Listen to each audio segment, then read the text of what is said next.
आज जे युवकांचा मेळावा आहे आणि NDAची घटक म्हणून त्यांनी मला निमंत्रण केलं आहे की युवकांचं हा मेळावा आहे, तर या युवकांच्या मेळाव्यात आपण उपस्थित राहा म्हणून। आणि युवकांना येणारं भविष्य काय आहे, आपण कशाला काय केलं पाहिजे, त्याच्यासाठी हा मेळावा आहे। तर त्याच्यासाठी कशाला नागपूर म्हणजे मेळाव्यामध्ये कशाला व्यासपीठ भाजपचं आहे, तर आम्ही त्यांच्यासोबतच आहे, पहिलेही होतो, आजही आणि उद्याही राहणार आहे। बाकीचे घटक पक्ष आहेत का तुमच्यासारखे? कारण ते फक्त भाजपची प्युअरली भाजपची मीटिंग आहे। मी आपल्याला एवढंच सांगू शकते की मी त्या मंचावर आहे, कोणता पक्ष दुसरा आहे नाही आहे तो माझा सब्जेक्ट नाही आहे, पर मी त्या मंचावर बसणार आहे आणि युवकांसोबत त्या कार्यक्रमामध्ये काय काय होत आहे, कशा मार्गदर्शन युवकांना आहे, ते सगळं मी सुद्धा पाहणार आहे।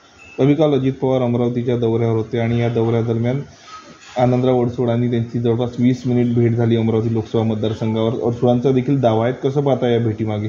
हे मैदान नवनीत राणाचा एकट्याचं नाही आहे, हा मैदान सार्वजनिक असते आणि बाबासाहेबांनी दिलेला अधिकार आम्हाला जी आहे ते कोणी येऊ शकते, कोणी लढू शकते, कोणी आपली मागणी, कोणी आपले डिमांड आपले पक्षासमोर ठेवू शकते। मी लढणार आहे एवढं नक्की आहे।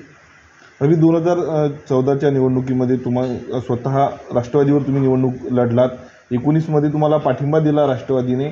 आता राष्ट्रवादीचे मंत्री आहेत बाबा आत्राम, ते म्हणतात की नवनीत राणा आमच्या पाठिंब्यावर निवडून आला, एकदा आम्ही त्यांना उमेदवारी देखील दिली, त्यामुळे आमचा देखील दावा आता त्या ठिकाणी कायम आहे। म्हणजे शिंदेच्या शिवसेनेनंतर आता अजित पवारांची राष्ट्रवादी देखील दावा या ठिकाणी ठोकते। मी तेच म्हटलं आहे, माझं स्पष्ट म्हणणं आहे की प्रत्येक पक्षाला, प्रत्येक व्यक्ती जो इंडिपेंडेंट आहे, प्रत्येक मोठे पक्ष लहान पक्ष, त्या सगळ्यांचा अधिकार आहे आपल्या आपल्या पक्षासमोर आपली दावे करणं, पण शेवटी जे निर्णय होईल ते होणारच आहे। अभी उद्या अमित शहा दौऱ्यावर आहेत, महाराष्ट्राचा दौरा आहे, अकोल्यामध्ये ते 5 जिल्ह्याची आढावा बैठक घेत आहेत, तुम्ही जाणार आहेत? कारण चर्चा आहेत भाजप प्रवेशाच्या, भेट वगैरे घेण्यासाठी तुम्ही जाणार आहात का? मी सुद्धा तुमच्याच माध्यमातून हे सगळी गोष्टी ऐकत आहे। आजही मला वाटते बावनकुळे साहेबांनी काहीतरी प्रतिक्रिया दिली आहे की हे फक्त युवकांचा मेळावा आहे आणि one of the youngster Navneet Rana आहे जे आमचे घटकसोबत आहे, म्हणून ते इथे येणार आहे। तर चर्चेमध्ये आहे म्हणजे चांगलं आहे, आम्ही इम्पॉर्टंट ठेवतो आहे प्रत्येकाच्या जीवनात, तर तेवढी तर आनंद घेतोच आम्ही त्या गोष्टीचं।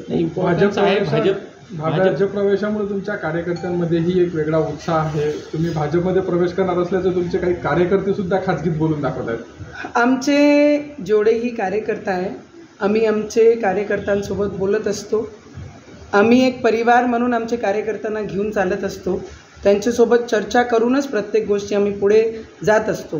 तर त्यांच्या मनात जी एक्साइटमेंट आहे, ते एक्साइटमेंटला मी सुद्धा समजू शकते की पुढे काय आहे म्हणून।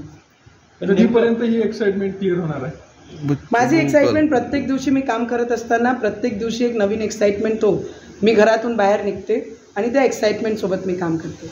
भाजपसोबत आपण जाल आणि भाजपची पण इच्छा भरपूर आहे की पुढचा खासदार अमरावतीचा जो आहे कमळावरचाच असेल, आपण पण मी मोदीजींसोबत आहे, मी अमित शहाजींसोबत आहे, देवेंद्र फडणवीसजींसोबत आहे, तर याच्यात दुसरा कोणताही तथ्य काही लावणं काही अर्थ नाही।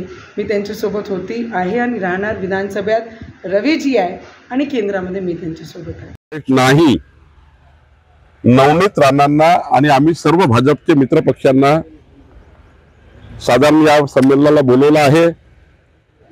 नवनीत राणाही त्या ठिकाणी येण्याचं आम्ही निमंत्रण दिलं आहे, सर्वांनाच निमंत्रण दिलं आहे। त्यामुळे मला वाटतं कोणताही पक्षप्रवेश नाही आहे, सहयोगी म्हणून येतील।